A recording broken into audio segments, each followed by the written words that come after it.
Hugelkultur!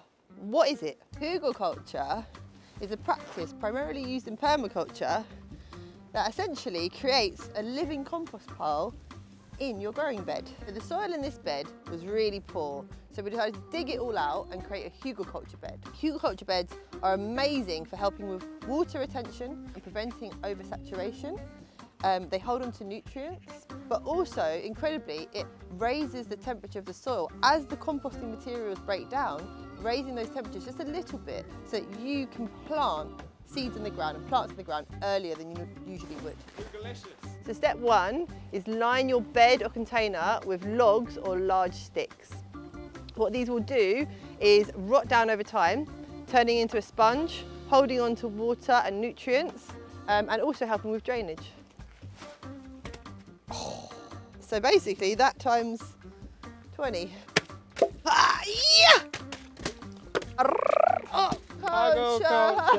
Step two is to introduce loads of green material.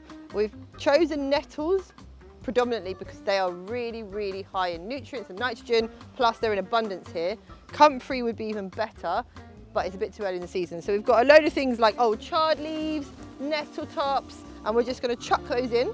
What they'll do is break down and over time provide nitrogen to our plants. We're spreading around all the green waste equally. So what we've done, we've filled up loads of green waste. Ideally we would have had a bit more because green waste means nitrogen and logs can suck up quite a lot of nitrogen. It's the middle of winter, we don't have a lot of green waste, so we're just going to have to power ahead with what we do have, and that is tons of leaves. So they're going in, come on Tej.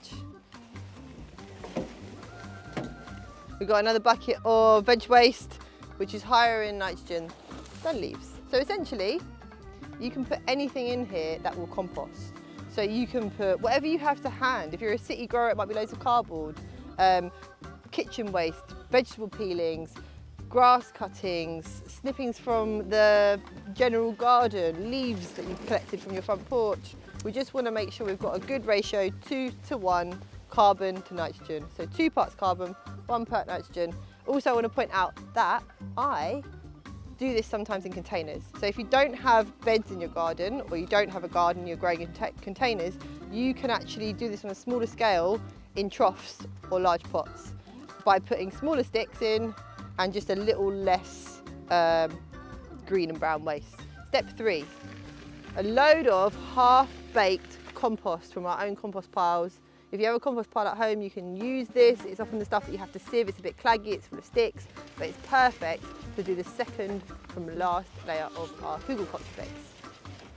Last one! At least it's good content. No, William! So there are some disadvantages to Hugelkultur. If the bed is not kept moist enough, sometimes the logs can dry out if they're not properly decomposing. And I find they only really are self-sufficient in terms of their nutrients for about 3 to 4 years. So you will have to eventually put top dressings and extra fertilisers on them like any other bed. Okay, that's our final layer for now. We've finished on a coarse layer of homemade compost. In the springtime, we're going to add a nice fine layer of homemade sieved compost so that we can sow directly in terms of seeds and baby seedlings. But for now, job done.